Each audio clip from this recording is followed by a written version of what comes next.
Bueno, vamos con las dos líneas. Vamos con la línea de educación rural y luego vamos con la línea de interculturalidad. La línea de educación rural la tiene el profe Andrés, un mentor que ha sido muy, también como todo ese grupo, muy juicioso en acompañar. A mí esa palabra juicioso, creo que todos me la entienden, pero cuando hemos dado conferencias internacionales no saben qué es eso. Entonces es que los profes de Colombia son juiciosos. O sea, no lo entienden, es muy colombiana, muy coloquial nuestra. Pero el juicioso, me toca explicarlo, siempre les digo, juicioso es aquel que es disciplinado, da más de lo que le toca, va más allá, pero es riguroso con su quehacer. Esos son los profes juiciosos. Entonces, profe Andrés, que ha trabajado todo el tema de educación rural, donde tenemos que la propuesta ganadora, incluso el año pasado en la hackathon era muy bella y dejaba una frase en uno de los niños que era, la recuerdo porque hice la entrega de los premios, y decía, ¿qué quiere decir a futuro? El niño decía, yo quiero ser un guardián del páramo. O sea, saber que eso está en concordancia con lo político de nuestra ciudad, que es cuidar nuestros recursos naturales, es bellísimo. Y que lo dijera un niño pequeñito, era un niño como de menos de 8 años, eso es maravilloso y quiere decir que nuestros maestros, maestras y estas comunidades están articuladas haciendo cambios. Bueno, profe Andrés, bienvenido. Gracias, Alexander. Gracias a todos y todas por estar acá.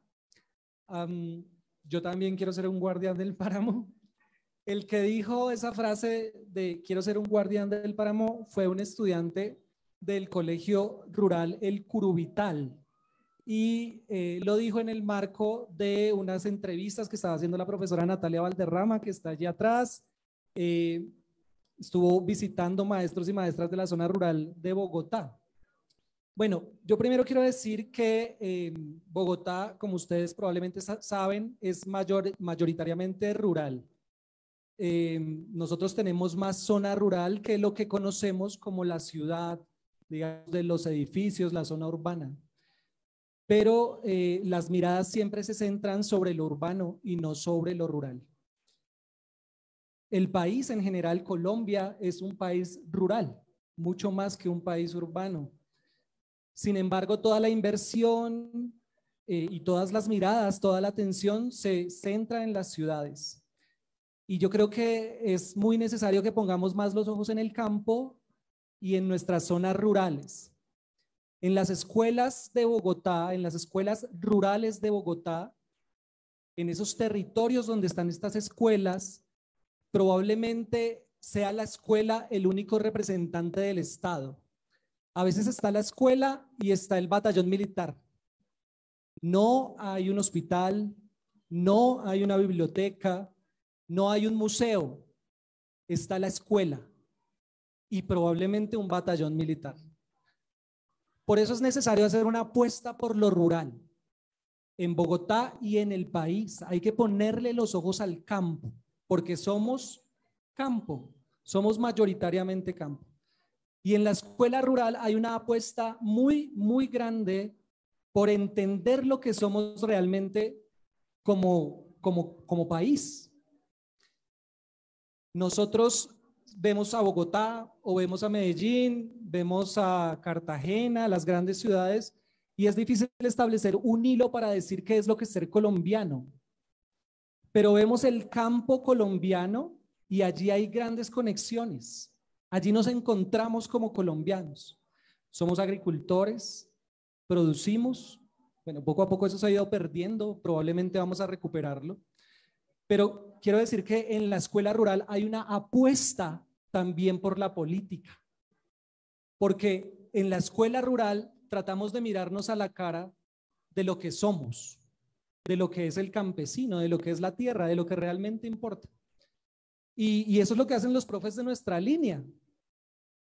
Voy a mencionar, como lo han hecho las compañeras y los compañeros, a quienes escribieron el libro de Educación Rural, están acá.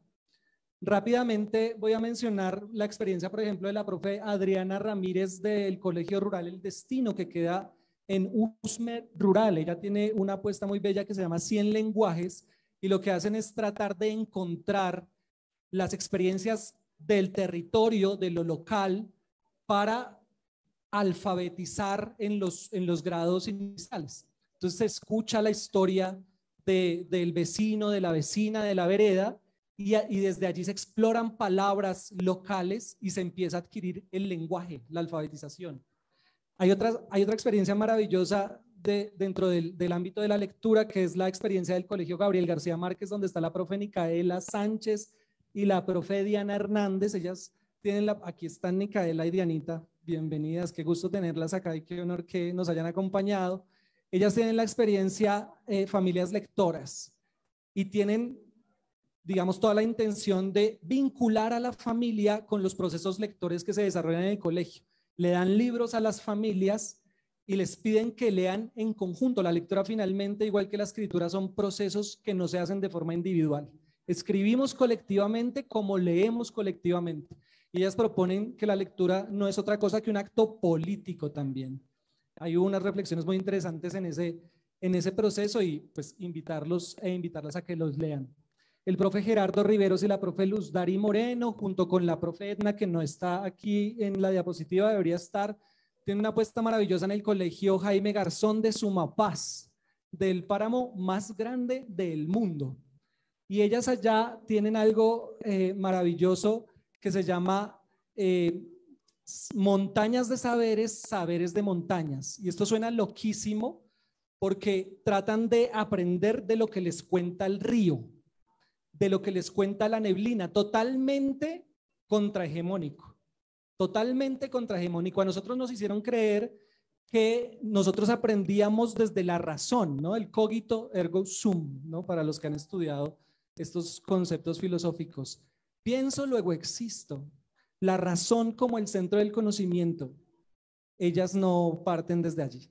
Ellas parten desde lo que hay en el territorio como centro del conocimiento. ¿Qué podemos aprender del agua? ¿Qué nos dice la neblina del páramo? Ellas decían eso, ¿no? Acá aprendemos a leer la neblina. Es que la neblina nos dice si va a haber buen cosecha o si no. A veces era muy difícil la conexión para hablar con ellas porque bajaba la neblina y se caía el internet.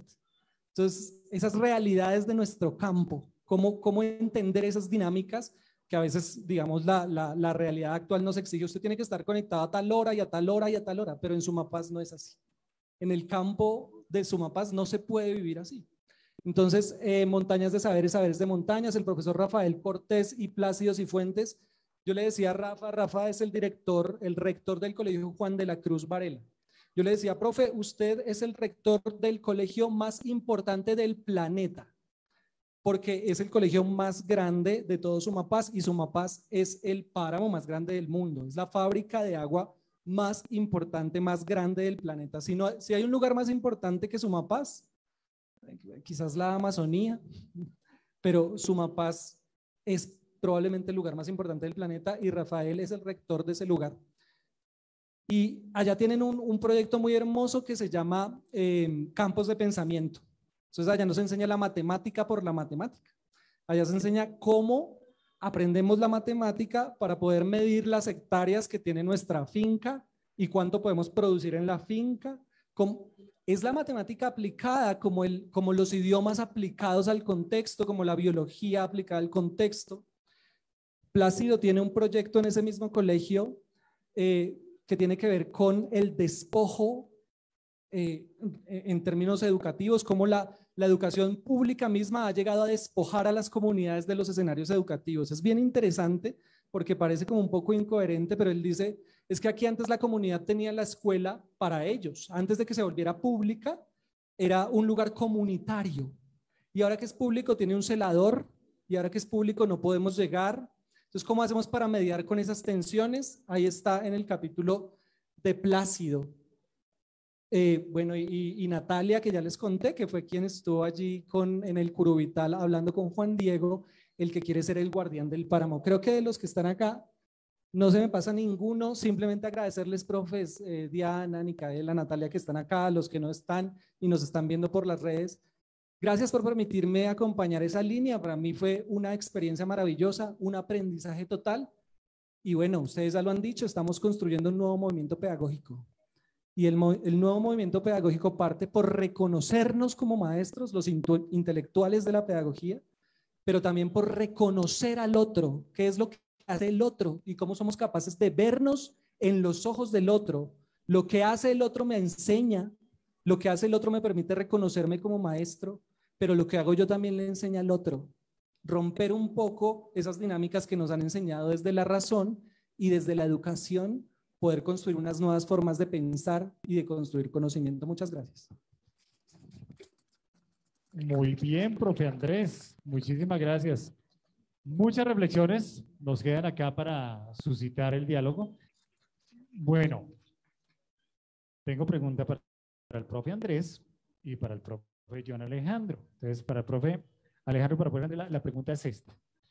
Yo aquí he hablado del movimiento pedagógico, no se les olvide que eso está rondando ahí fuerte. Entonces, la pregunta es esta. ¿De qué manera esta colección de libros, de la que ustedes han sido partícipes, contribuye al cambio de paradigma educativo? Esa es número uno. Número dos, ¿cómo le estamos aportando a esos retos que tiene el tema educativo, el sector educativo y a todas las políticas públicas? Ahí van dos, ¿no? Van dos, pero para que la condense porque es la misma. Y la tercera, para que vayan preparándose todas porque me la van a decir en una frase, esa sí es para todos y todas. Si estamos hablando de un nuevo movimiento pedagógico, hace muchos años, finalizando el siglo anterior, que no está tan lejano, el siglo XX, el profe Abel empezó a hacer un trabajo con un grupo de gente y entonces generaron algo que era como el docente como intelectual de la educación. Y eso fue un paradigma que estuvo allí. Pero yo personalmente pienso que en este instante le estamos apostando a otro paradigma que es el docente, la docente, como investigador o investigadora. Y con otras sí, la inspiración y la innovación. Van pensando ustedes cómo le estamos apostando a ese movimiento pedagógico. Entonces, la preguntita para los dos es la anterior. Entonces, bueno, profe Andrés. Bueno, intentaré ser breve. A nosotros, lo decía yo ahorita, se nos enseñó a entender la realidad a partir de la razón. Pero han habido unos momentos a lo largo de la historia que han sido, digamos, una especie de clic, que nos han tenido que llevar a reflexionar sobre si lo que estamos haciendo lo estamos haciendo bien. Y eso también pasa en el mundo de la educación. Hay teóricos que han abordado el tema de cómo educar después de Auschwitz, por ejemplo.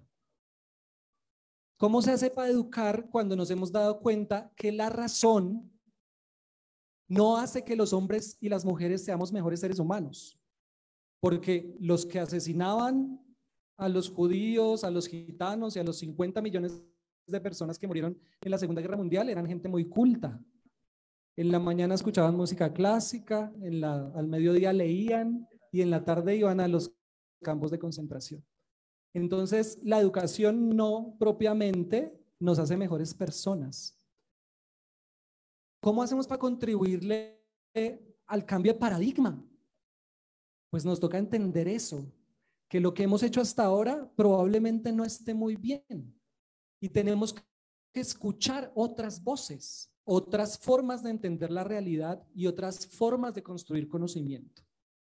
Y eso pasa en el campo. Nosotros tenemos que volver la mirada al campo. No lo digo porque sea sector de la línea de educación rural, pero si somos capaces de escuchar a nuestros viejos, si somos capaces de escuchar al campesino y a la campesina, si somos capaces de escuchar al indígena, al negro y entendernos como una diversidad que es capaz de construir algo y no continuar repitiendo el mismo discurso hegemónico, el paradigma del positivismo, sino que somos capaces de entendernos a nosotros mismos como una gran diversidad que tiene una potencia de crear, probablemente vamos a hacer de la educación algo mejor. ¿Cómo le contribuimos a esto? Escuchándonos, escuchando a los maestros, a las maestras, entendiendo que somos diferentes y que en esa diversidad hay una potencia, digamos, que necesitamos aprovechar. En la línea de educación rural estábamos explorando distintos métodos de investigación, como por ejemplo la sistematización de experiencias, como por ejemplo la investigación-acción y como el método autobiográfico narrativo.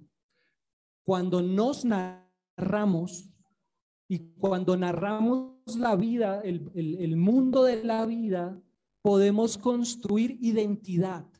Nos construimos a partir de las palabras, nos construimos a partir de la narración, de lo que nos cuentan los abuelos, de lo que nos cuentan los medios de comunicación, pero también nos construimos cuando nosotros nos contamos a nosotros mismos. ¿Cuál es esa historia que cada uno de nosotros y cada una de nosotras tiene por contar? Todos tenemos una historia por contar. Cuando la contamos, nos construimos como sujetos. Entonces, ¿cómo le aportamos al paradigma? Escuchándonos, pero también contándonos, haciendo esa tarea de construir identidad a partir de las palabras y a partir del relato. Gracias. Muchas gracias, profe Andrés.